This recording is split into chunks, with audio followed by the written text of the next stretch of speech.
I I want to start off this video, this Q&A with a quick sentiment towards Mike Taglieri. He was a writer, a podcaster, video, whatever. Same shit I do. He did for Fantasy Pros. A lot of you guys probably know who he is. He was someone whose work I personally followed. I listened to a lot of his stuff. His wife tweeted out earlier today that he had passed away from COVID. I'm not sure if he passed away last night or today or when that took place, but he battled with it for a long time. He was in the hospital since, I want to say, mid-August. Mike was someone I was fortunate enough to bring onto my channel for my Behind the Business of Fantasy series that I do in the off season. So I got to chop it up with him for, over an hour. It was one of my favorite interviews I've done on that series. I'll link that in the description if any of you guys want to check it out. Super inspiring. Mike is I don't really like a lot of dudes in the fantasy space. I don't really like the industry as a whole, to be completely. That's a whole nother subject. But Mike is one of the dudes that I truly enjoyed making content with, enjoyed following, just really enjoyed as a person. He was such a sweetheart. He was one of the hardest working guys in the industry, like hands down. I tweeted out earlier this month how I said I personally struggled with making in-season content because it took such a toll on my creativity. And within the thread, I was like, caps off to dudes like Evan Silva and Mike Tags who just rip through it with absolutely no regards for anything. Just the amount of work that they put into and the amount of passion that they bring to the space is just it's super, super admired. So prayers to the family. They do have a GoFundMe opening up. So shout out to Fantasy Pros for doing that. They are trying to raise upwards of $100,000 for the Taglieri family to support. He had kids, obviously, and a wife. Fantasy Pros put in $100K by themselves, and I believe the GoFundMe after like an hour is all the way up to $100K. But I'll link that in the description as well. So please, if you have anything to give, any amount helps. Please consider donating. Mike Tags was an absolute, just a legend in the space. He was someone that's absolutely on the face of the Mount Rushmore when it comes to fantasy football stuff, and I'm sure a lot of you guys have consumed some sort of content from him. It reminds me a little bit of it's a weird comparison, I guess, but for me personally, when Kobe Bryant passed away, I was really, really sad about it. And I don't know. I always thought that, like, when celebrities pass away, it's weird when people get sad, but you start to realize as these things happen, what kind of impact that they have on you.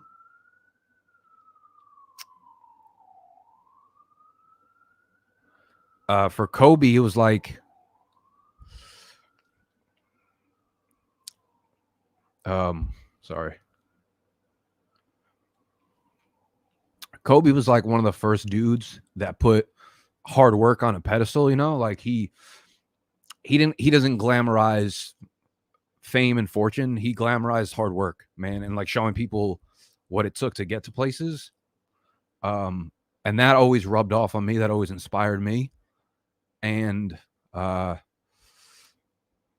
with Mike, I kind of felt like it was the same thing, man. He was so hardworking that it like subconsciously is ingrained in me when I see other people in our space putting in the work and really like going above and beyond to separate themselves. That's where I get my inspiration from, for real. I don't really care if someone's right or wrong on a topic, but talent comes and goes, but work ethic like that is very, very rare in any form of life. So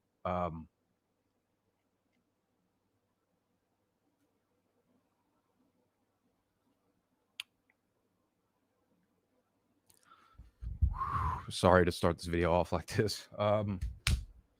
So rest in peace, Mike. Again, consider donating to the family. I will link that in the description of the video. Give me a sec. Sorry.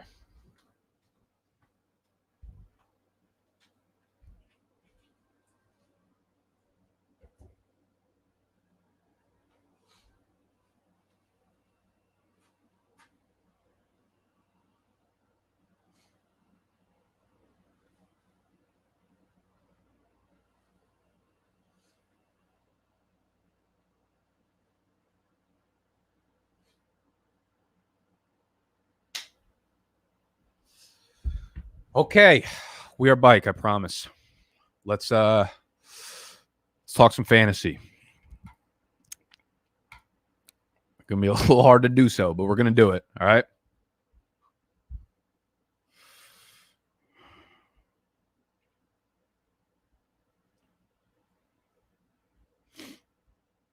Okay. This is a Q&Assault.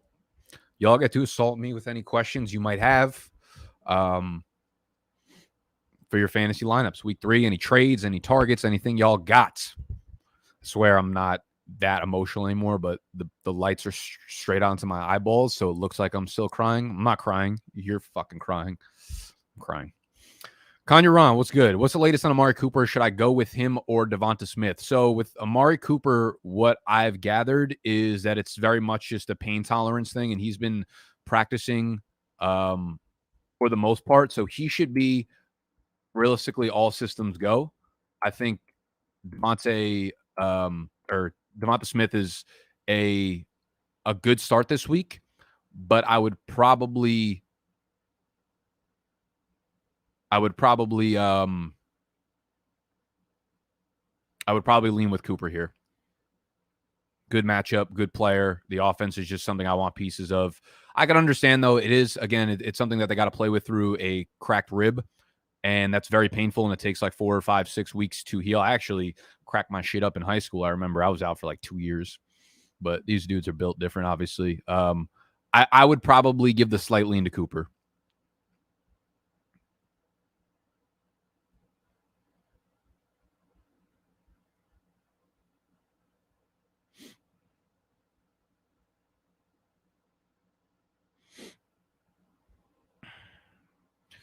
Thank you, Brandon. Edmonds full PPR rest of season value. So this is a question that I'm asking myself too, because I have him in the town get down. I have him in a couple dynasty leagues. Right now, I think we're almost seeing a renaissance of fantasy running backs where it's like a lot of teams just don't really use like you can have a starting running back that you just simply don't use that much. Like you can tell me that a starting running back gets 65% of the touches, but what does that mean in actuality? And I almost feel like we're getting to that point with Chase Edmonds. It's like Leonard Fournette. You know, we've seen this with a few running backs where Chase Edmonds is the pass catching back. He's splitting carries at least. So it's like, what's the value? There's a lot of people I hear saying like once he starts getting touchdowns, he's going to be a monster. Problem is that's just not what they do with him when they're in the red zone or down inside the 10-yard line, right? That's all Kyler time. That's all D-Hop time. That's Kyler running on the ground. So his full PPR rest of season value, since he is such a good pass catching back, he's a top 20 back. He will have weeks, I think, where he does get in the end zone. He'll probably end up with like 4 to 5 touchdowns this year. He'll have weeks where he scores. And when he does score, you're probably looking at, 80 to 100 total yards and a touchdown. So you're looking at like low end RB1 numbers. But just the way this offense runs, it's tough to see weekly ceiling numbers. He has a nice floor, but there might be games where they do get on the goal line and give it to James Conner. And if that's the case, then we're going to be hurting it as Edmonds owner. So I think you look at Edmonds as like a bottom running back 2, better off as a flex play in PPR and half PPR. Are you starting Devontae over Clyde? Man, Clyde is just it's not looking good for him over there. I have Clyde ranked as the RB like 22 or something, down at 50 in the flex spot. And I have Devonta Smith about 4 or 5 spots below him. Smith is going to have a tough matchup with Trayvon Diggs this week. And we've seen, what's his name? We've seen Jalen Hurts obviously struggle throwing the ball. This Dallas defense is a little bit better than we have seen over the first couple weeks comparatively to what we probably thought they were going to be. I do have Clyde ranked a little bit higher, but I would not fault you for going Smith. Is this a PPR league or a half PPR league, or what do we got going on here?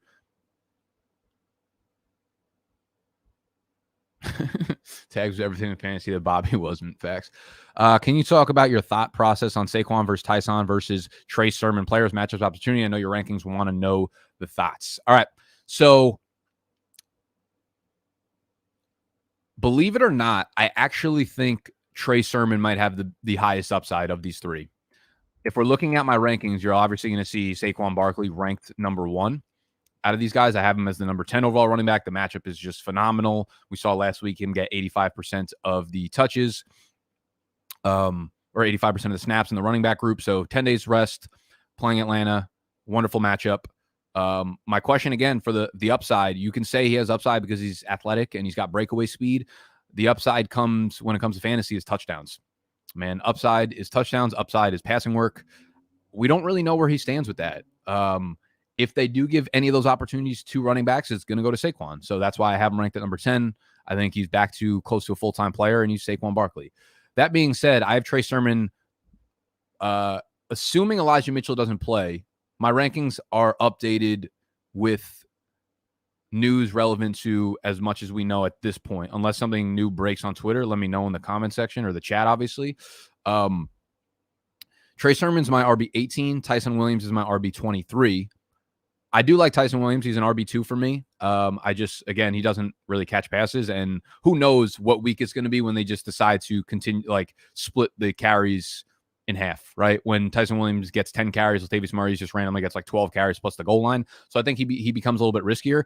I think Trey Sermon is safe as shit, honestly. As weird as it sounds, if Elijah Mitchell's out because JaMychal Hasty's out, I think Trey Sermon might do what Elijah Mitchell did like that. I think Trey Sermon might go like 17 for 100 and a touchdown.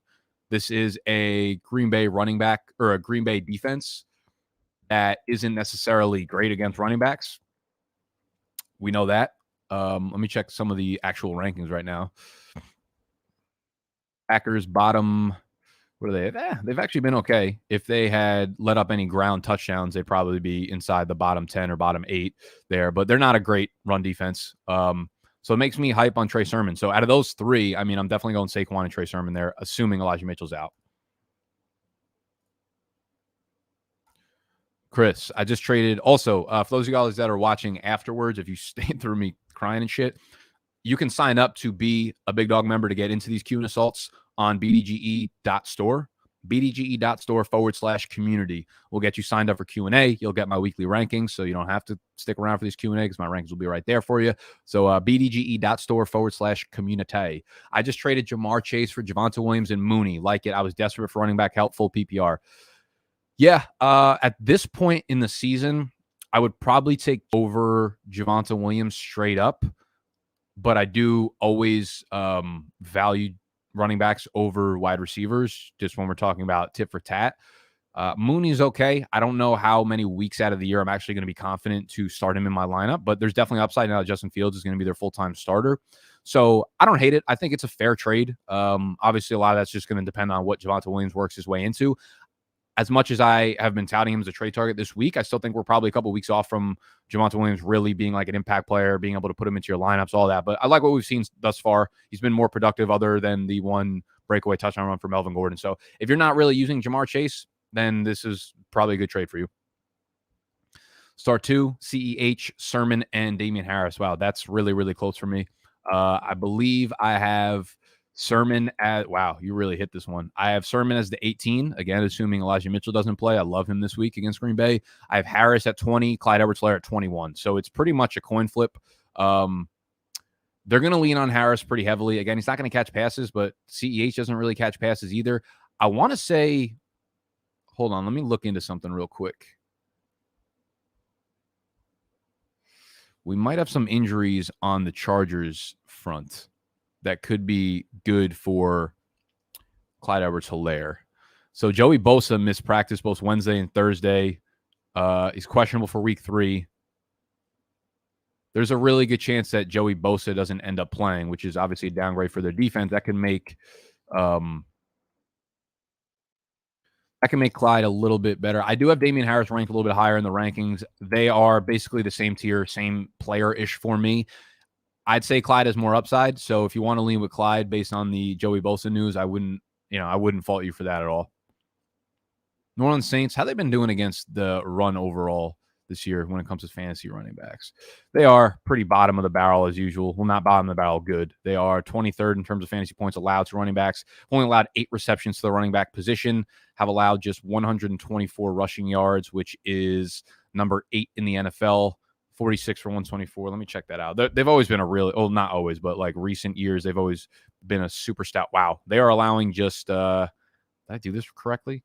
They're allowing just 2.69 yards per carry to opposing running backs. So might not be a strong performance out of Damian Harris.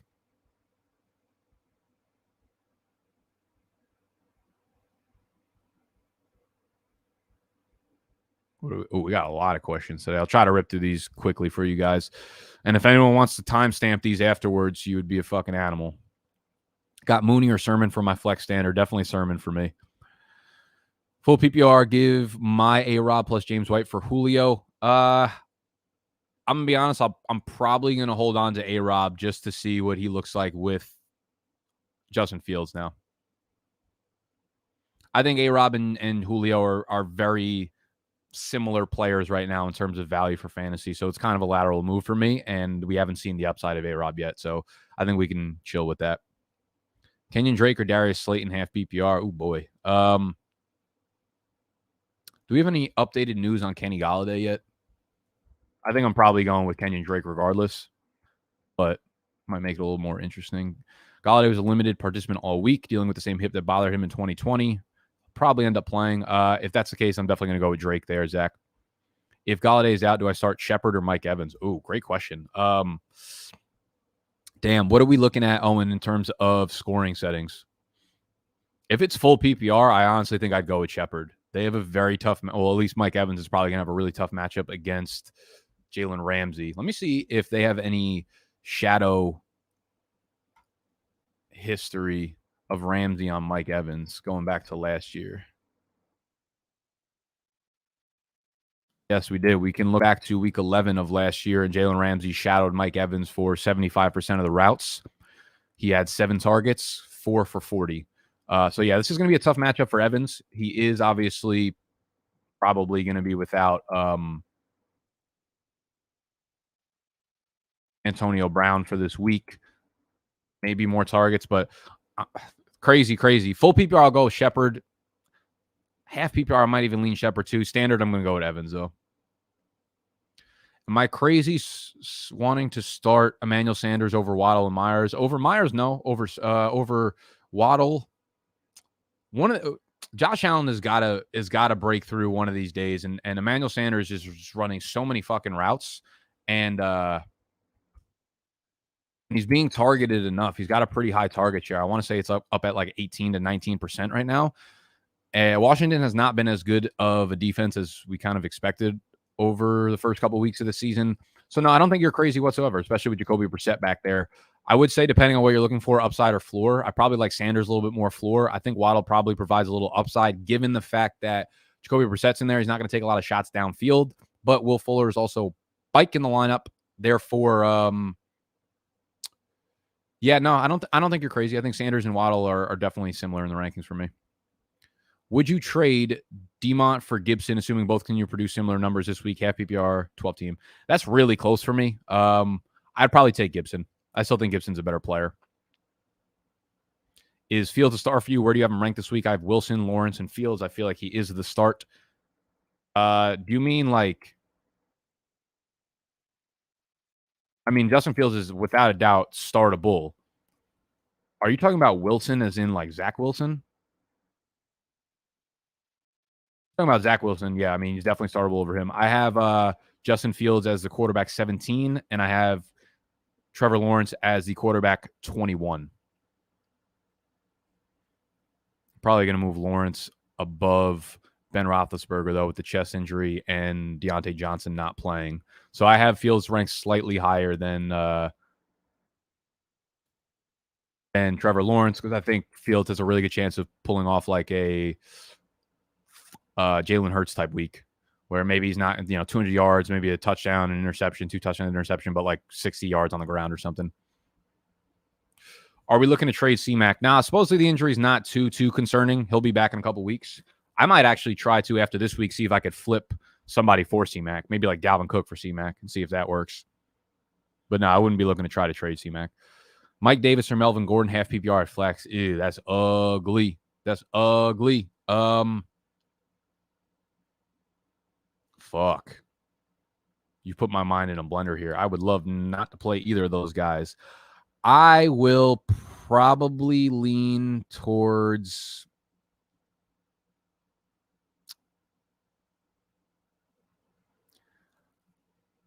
I'll lean towards Denver.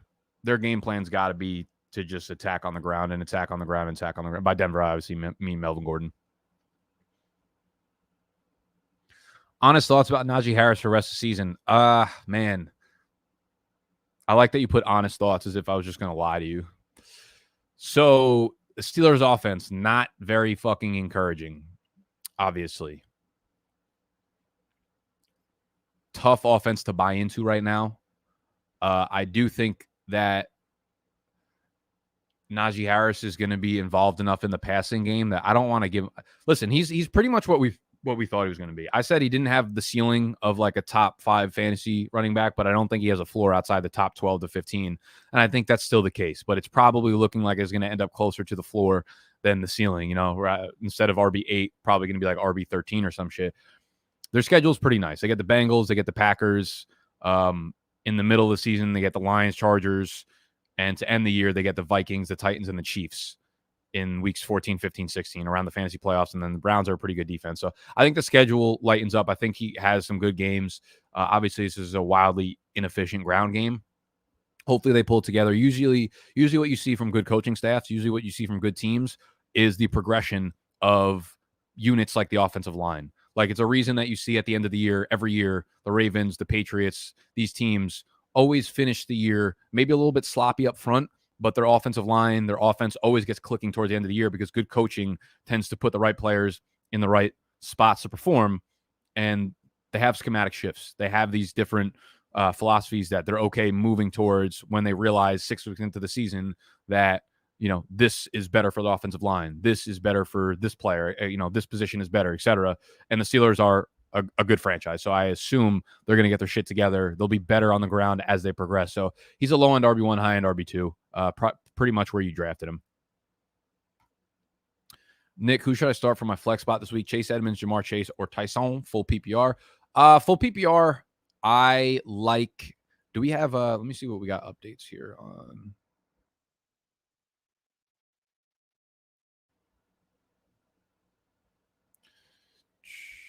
I want to see what we got for Joe Hayden and see if there's any updates on the Hayden news right now.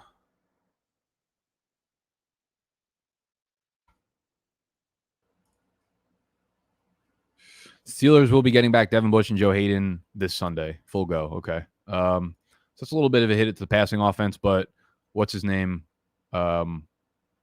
T. Higgins is out. So Jamar Chase has a lot of ceiling. I would say Jamar Chase is a lot higher of a ceiling. It's between the two Chases, the Chase bros. Chase Edmonds, Jamar Chase for me. If you're looking for upside, I'd go Jamar Chase. If you want a nice floor of like 12 to 13 points, I'd go with Chase Edmonds. But I think Jamar Chase has a real chance to go like 5 or 102 touchdowns. I'm someone who typically plays running backs in my flex spot. I just kind of like the safety. But if you're a big underdog, then I'd probably roll with Chase. Half PPR. Sorry, Trent. I honestly forgot what you asked for before. Henderson, full PPR, rest of season value. I got him, Javonte, and Kupp for Naji and Lockett. I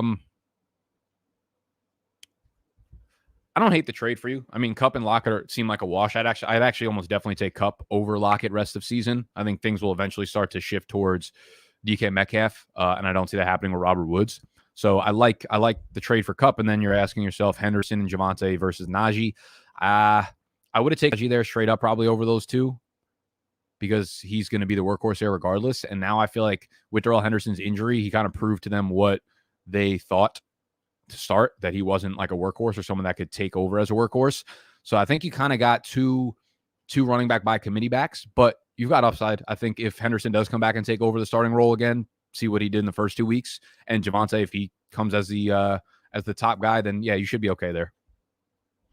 I think it's a fair trade. I think Darrell Henderson, I'm a little bit worried about if Sony Michel does kind of pop off or do something well.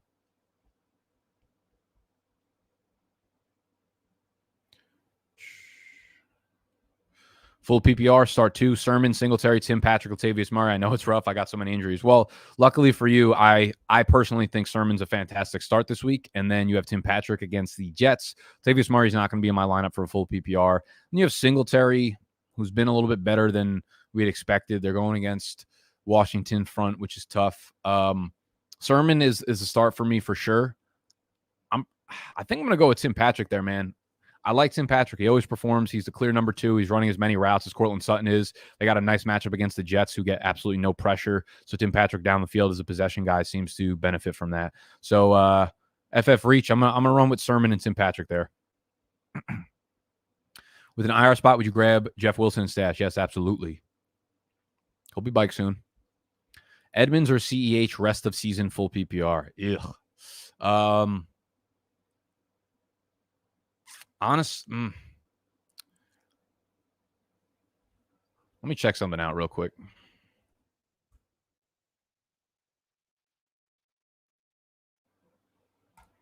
I want to see if there's been any hit to Clyde Edwards-Hilaire's snap counts at all. If we're seeing anyone play a little bit more. That's the thing about Clyde, is just like there's no one in the backfield to really take snaps from him, man. It's Darrell Williams and Jerick McKinnon. We did see week 1, Clyde went from 72% down to 65%. Darrell went from 22 up to 27%. Jerick McKinnon went from 6 to 8%. But those are so negligible when you're talking about like 2 to 3 snap swings. So it's not really predictive, in my opinion. Man, it's not looking good for Clyde. I think I might actually take Chase in full PPR. Would you ever consider trading Nuke? Just worried about his target share going forward with more on the scene? I'm not worried about Nuke. I think anyone is tradable, though. I'm always down to trade wide receivers for running backs if possible. Would you trade Tyson for Sermon? That's an interesting question, because I would play Sermon over Tyson this week, but it seems like Tyson is probably the long-term solution for Baltimore over the season, and Sermon could go back to like nothing once Elijah Mitchell is back. I do think Sermon carves out a role this week. I think Sermon plays really well, carves out a role, and he's kind of like unsittable for Shanahan going forward. So, you know what? I'm going to take Sermon over Tyson rest of season.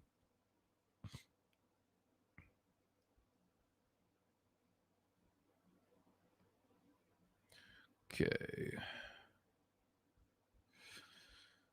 I'm 2-0. Need help with my RB slots and my flex this week. Full PPR. I have Dalvin, Tyson, Sermon, and Melvin. I also have Pittman and Rondell Moore, leading to go with Cook and Tyson with more in the flex.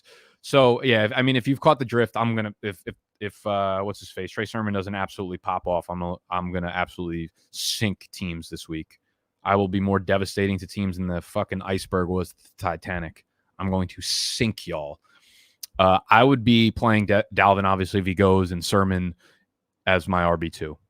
I also have Pittman. So Pittman's kind of interesting with Carson Wentz looking more and more like he's going to play. Rondell Moore, I do like that start. I like Rondell Moore there in the flex. But I might run out three running backs there. I might just take the first 3 off the rip: Dalvin, Tyson, and Sermon. It would definitely be Dalvin and Sermon for me, assuming both of those guys play. Elijah Mitchell's not playing for the first 2 flex spots. And then wouldn't blame you for going Rondell Moore over Tyson, but I would personally probably take Williams there. My only tight ends are Higbee and Jonnu. Not sure if I should be satisfied with it. I have lots of depth at wide receiver. Wondering if I should make trades and who should I target. Yeah, I mean, you can't feel great about it right now. Jonnu Smith is just getting cannibalized by Hunter Henry, and Higbee has been playing every snap. He's been running every single route, so I do think better days are ahead. I wouldn't be surprised. I wouldn't be surprised if he ends up being a really good option this week. I think the Rams are going to have a nice little passing day against Tampa Bay. Maybe what you could do is wait for this week, see if either Higbee or Jonnu go off, trade whoever goes off plus one of those wide receivers, and try to upgrade at tight end. Y'all know I like Tyler Higbee a lot. I mean, Tanyan a lot. Maybe Mark Andrews, if he has another bad game, you can try to trade up for a guy like him. You're not going to be able to get a guy like Hawkinson or any of the top 3 guys, but see what you could do there. There's just, you know what it is? It's that tier of like tight end 7 through 15, which Higbee and Jonah are a part of.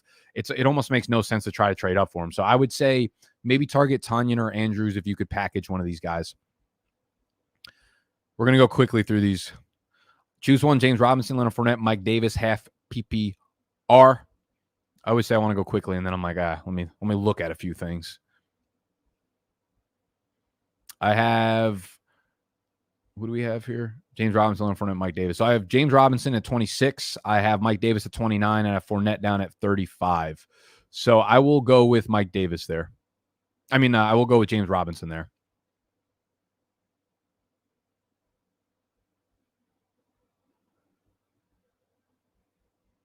Any news on Dalvin? Not that I've heard of.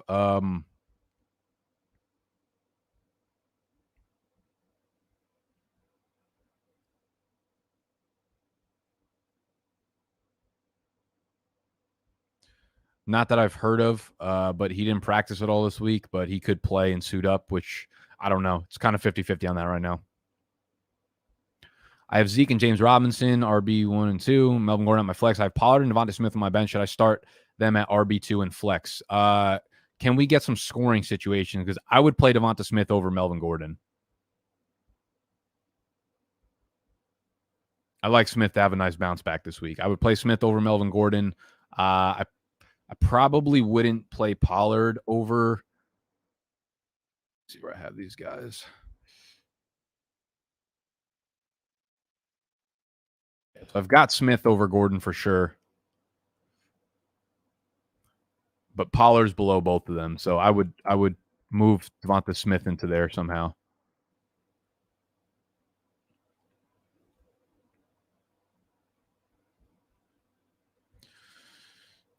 Tyson Williams or Mike Davis. And again, guys, since you're in this chat, you obviously have access to my rankings. So if I don't get to your questions, just go check out my rankings and they can kind of answer those questions for you. Again, a ton of Tyson Williams and Mike Davis PPR at flex. I'll go with Tyson there.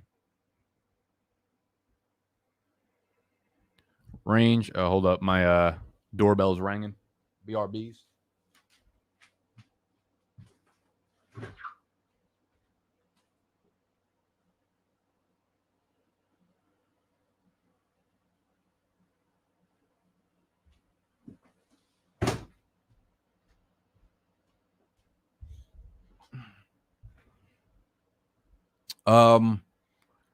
Where do I think I'll rank Hubbard next week? Good question. So Hubbard was a guy that I didn't really think was a great running back prospect to begin with. So I'm going to be a little bit lower on him.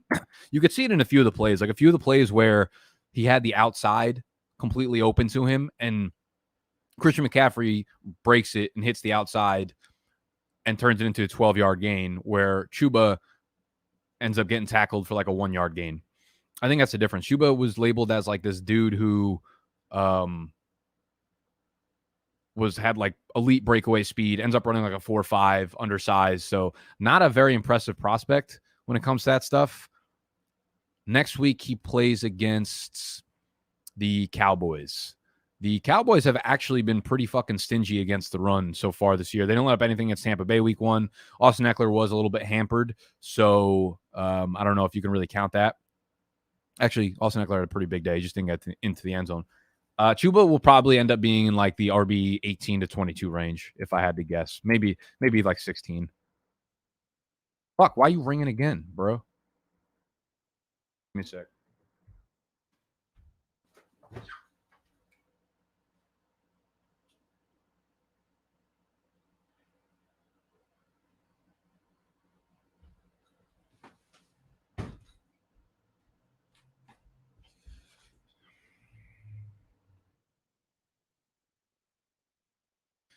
Two trade scenarios, full PPR. Give away AB plus Damian Harris or James White to get Javonte Williams. Give Julio plus Gaskin to get Kittle. I would not do the second one. I would not trade to get Kittle. Give away AB plus Damian Harris to get Javonte Williams. Probably wouldn't do that either. Harris and Javonte Williams are pretty similar to me, and then to throw AB on top of it, probably not. So I don't think I'd do either of those, Tom. Not fantasy related. How you feeling after Uncle COVID got you? Any lingering issues? Nah, I feel pretty good. Yesterday was actually the last day of my quarantine, so I'm allowed to go outside now. This is day 11, so I'm good. I don't feel any lingering effects except that I still have zero taste or smell, which is actually wildly fucking depressing because you have no idea when that's going to come back. Some people get it back in 2 weeks. Some people get it back in 2 months. Some people are 6 months into it and haven't been able to get that shit back. So, that's my only lingering issue at this point. Otherwise, I haven't really tried to work out, so I don't know what like my lung capacity looking like right now, but I imagine is not pretty. But yeah, the taste and the smell are just completely gone, and it's actually fucking terrible.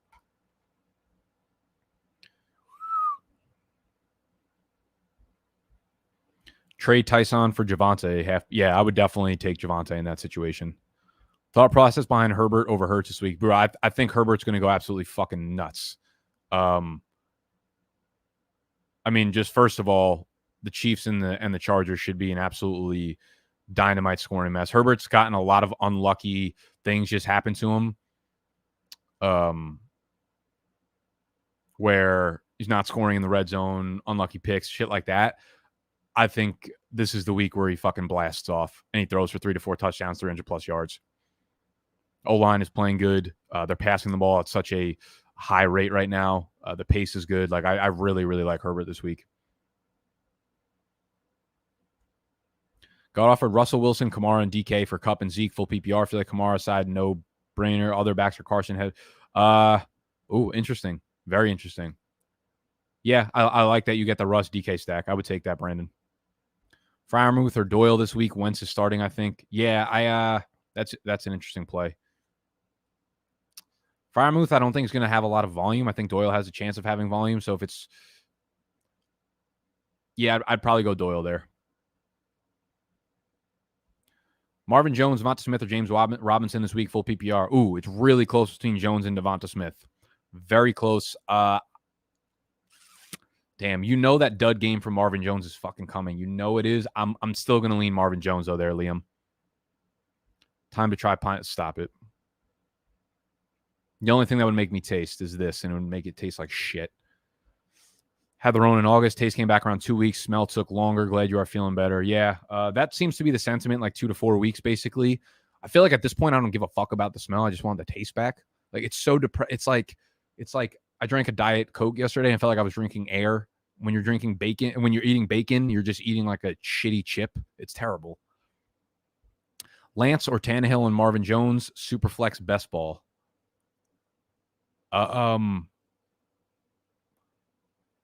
Superflex best ball. Give me Tannehill and Marvin Jones. Give me the guy who's actually playing on the field right now. Can give you points. Chris Carson and Woods for AJ Brown, full PPR. I'm going to keep the Carson and Woods side. It's not necessarily buying low when you got to give up Carson.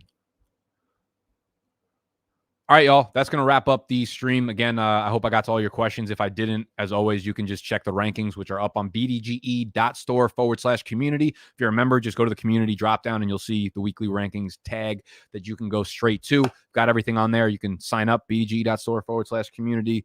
Hit the thumbs up if you enjoyed. Subscribe to the channel if you're new. If someone wants to put timestamps in, that would be greatly appreciated. But this was a fucking live stream, so no, I don't go back, watch it, put the timestamps in. I'm not a psychopath. Enjoy the rest of y'all's weekends. Much love as always. And please, please, please consider donating to the family of Mike Tags. I will link that GoFundMe right in the description as well. I love y'all. I'm out.